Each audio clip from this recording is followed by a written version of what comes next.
Hello all and welcome to session 43 of Direct Tax 2 4th semester BCom of Mangalore University. Now in this particular session, we are going to learn two very important aspects. One is the bond washing transactions and the second would be interest on securities which are fully exempt from tax. Now bond washing transactions is a very interesting device used by investors to evade tax. So bond washing transaction is covered under section 94. Now, as I said, it is used by investors to avoid tax. To some extent, assessing officer would consider this as evading of taxes on the interest on securities earned by them.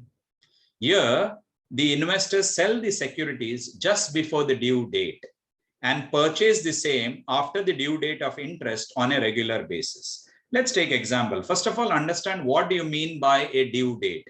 A due date is also known as the record date, the date on which the company is going to give interest. In the company's books, the person whose name appears on the record date or the due date is eligible to receive the interest of the period, irrespective of how long he has held that particular asset. Let's take, for example, company is giving interest half yearly. Say company is paying interest on 30th of September and company is paying interest on 31st of March. Now, say X is the owner of that particular interest on security. X is holding securities. Now on, say 27th of March is the record date. On 27th or before 27th of March, say on 24th or 25th of March, X is transferring that investment in favor of his wife. So 24th, Mrs. X becomes the owner of such investments. So when the date arrives 27, in the books of the companies, it is shown as Mrs. X as the owner of such investments, and Mrs. X is eligible to receive the interest amount. And thereby, Mr. X is going to escape from payment of taxes, because usually we assume the person who is transferring such securities before the record date, such persons come in the higher tax bracket.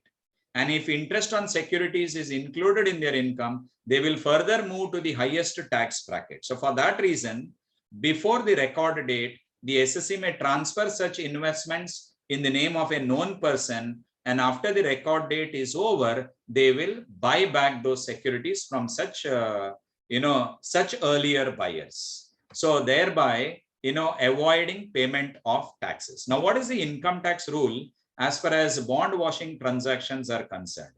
Here, the assessing officer is given full power to treat this interest income as income of the transferor, that is Mr. X, and not of Mrs. X. Because what has happened is, from 1st of October to 31st of March, though Mrs. X has held that investment only for 2 days, on the record date, it is her name, she will receive the half yearly interest.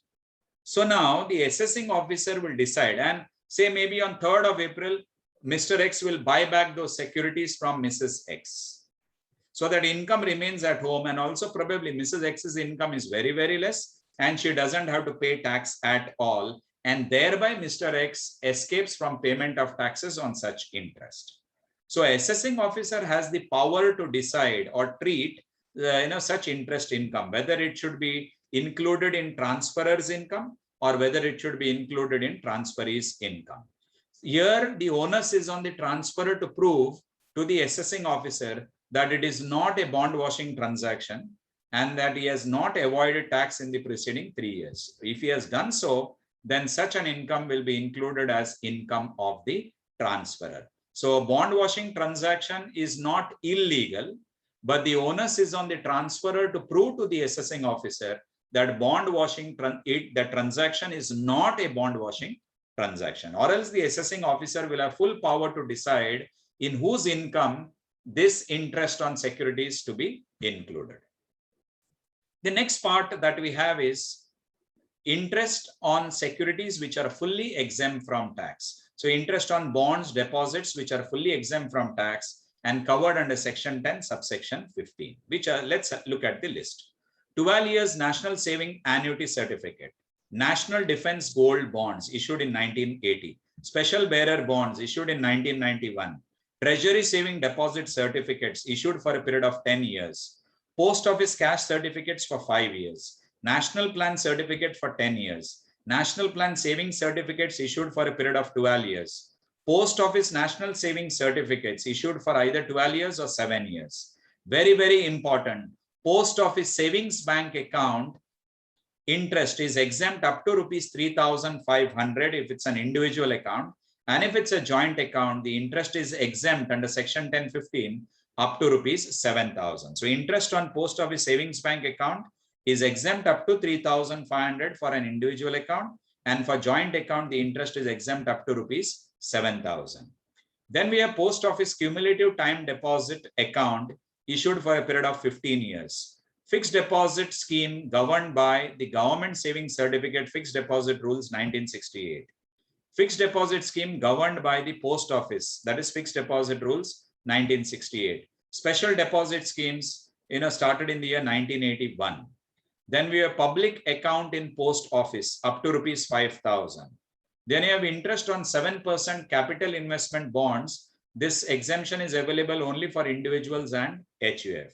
Then we have interest on 10% relief bonds issued in 1995, 9% relief bonds issued in 1999, 8.5% relief bonds issued in 2001, 8% relief bonds issued in 2002, and 6.5% savings bonds issued in the year 2003.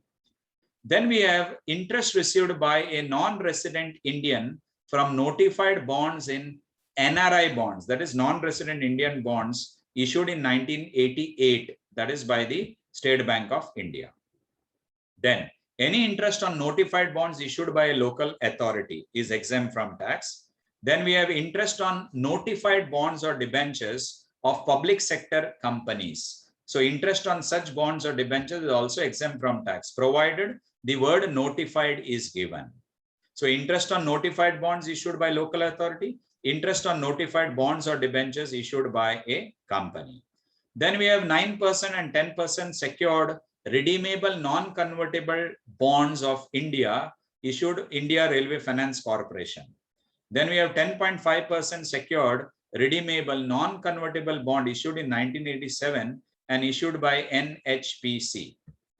Then we have 10.5% secured redeemable NTPC bonds issued in 1986. Then we have 9.5% secured redeemable Rural Electrification Corporation bonds, REC bonds issued in 1997.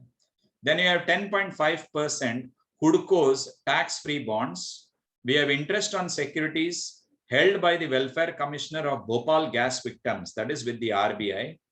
So these are the list of the various securities issued by the central government, issued by local government if it is notified, which are exempt from tax under section 10, subsection 15. So in this session, we have learned two aspects, two concepts. One is bond washing transactions, which is very, very important. And also the list of interest on securities or bonds issued by various authorities, which are covered under section 10, subsection 15. So that's all in this particular session. Thank you.